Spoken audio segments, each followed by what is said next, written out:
So to talk about counting outcomes and theoretical probability, I'm going to use an example with a quarter. Just a basic simple coin. It's got heads and tails. So let's say I wanted to flip that coin. My first flip, I could either get a heads or a tails, correct? So there is my first possibility. From that, let's say I got a heads the first time. Now I'm going to flip it a second time. I can either get heads or tails again. But let's say I got tails. I could either get heads or tails also. So in two flips, I can see that I have how many possible outcomes. Now, what I mean by two flips is, let's say this was turn 1 and this was turn 2. Okay, so my first flip, I could have had heads or tails, which means there were two possible outcomes when I flipped the coin once. Now, let's say I flip it the second time, I had heads, and now I flip it again and get heads again, okay? But I could have also flipped heads and got a tails. I could have flipped tails and got a heads. I could have flipped tails and get a tails. That means I have a total of 4 possible outcomes, and I'll write them out. That means I could have got heads, heads, heads, tails, tails, heads, or tails, tails. And as you can see there, there's 4 possible outcomes from flipping a coin twice. Now let's take that same tree diagram and expand it. By the way, this is called a tree diagram because as you can see, I start here and my branches keep expanding out, okay? Now let's take that same one and I'm going to say I flipped that coin a third time. So from this option I could have gotten heads or tails. From here I could have gotten heads or tails. From here I could have gotten heads or tails. And from here also heads or tails. Now if you see, that also now provides me with these options. So I could have gotten, going across, heads, heads, heads, heads, heads, tails, heads, tail, heads, heads, tails, tails, tails, heads, heads, tails, heads, tails, tails, tails, heads, and tails, tails, tails. If I were to write that out, that would look like heads, heads, heads, heads, heads, heads, tail, heads, heads, heads, tails, heads, tails, tails, tails, heads, heads, tails, tails, tails, tails, heads, tails, and tails, tails, heads. So, sorry if that's slightly confusing, but just take a moment and pause if you need to. But look over here. You can see that down this column, there are 8 total outcomes, because there's 1, 2, 3, 4, 5, 6, 7, 8 outcomes, and I've written them out over here.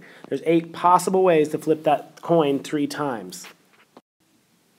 Now, of course, drawing them all out with this tree diagram, of course, for people who are very visual, this is very helpful. However, when you have a lot of options, say you didn't just flip a coin, say you rolled, you took a pair of dice and you rolled one, and you have 1 through 6 as the first possibility. And then you roll it again, you have 1 through 6 again. Well, quickly you'll see that 6 the first time times 6 the next, and then 6 again, you'll run out of space for that tree diagram before you even get through the second column.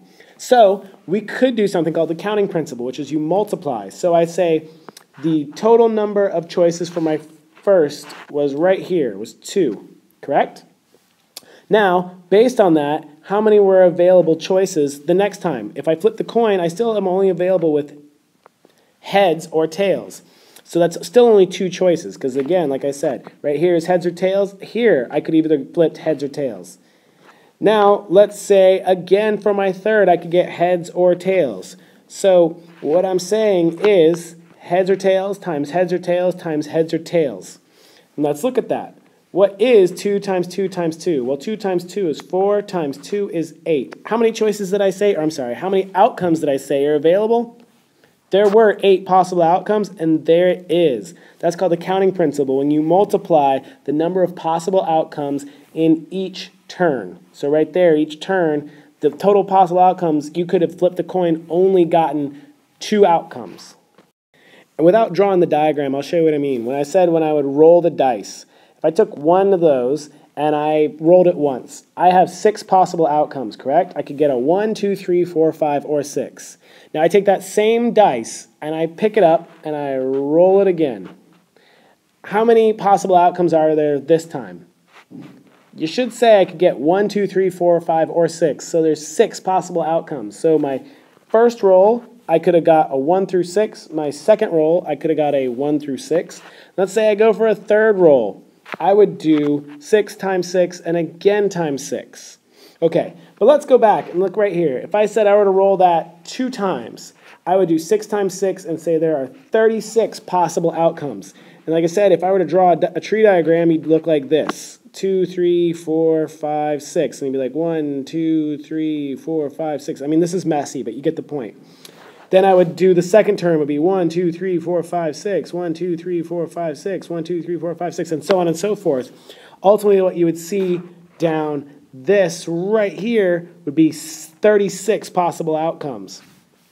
Now I say turn 3, I'm going to go ahead and do 36, and then I'm going to multiply that times 6 again. So, big numbers. So I'd say 36 times 6. Well, 6 times 6 is 36, so carry the 3. 6 times 3 is what? 12, 18.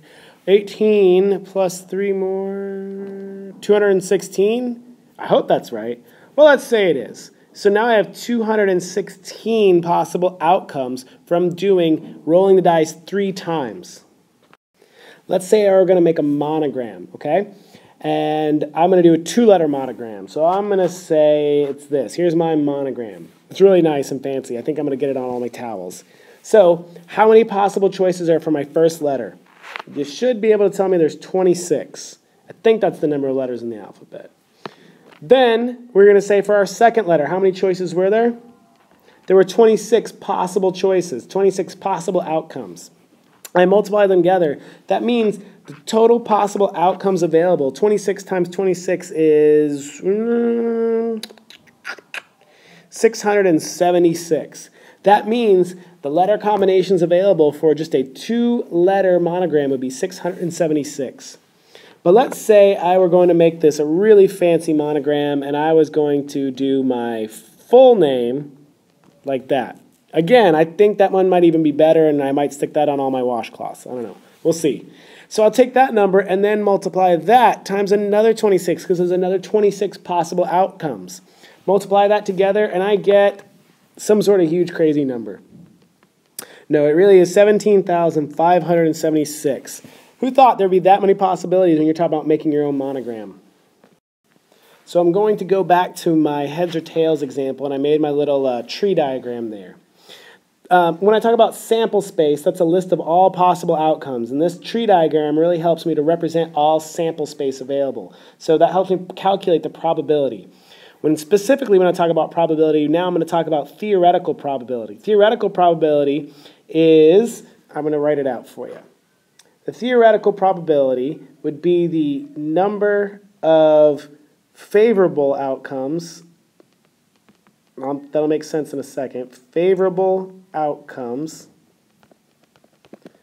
divided by or over the number of possible outcomes. Okay, so what does that mean? So let's say I were saying, what's the chance of flipping a coin twice and getting 2 heads? Okay, to get heads and then heads, the only way I can get that is right here, correct?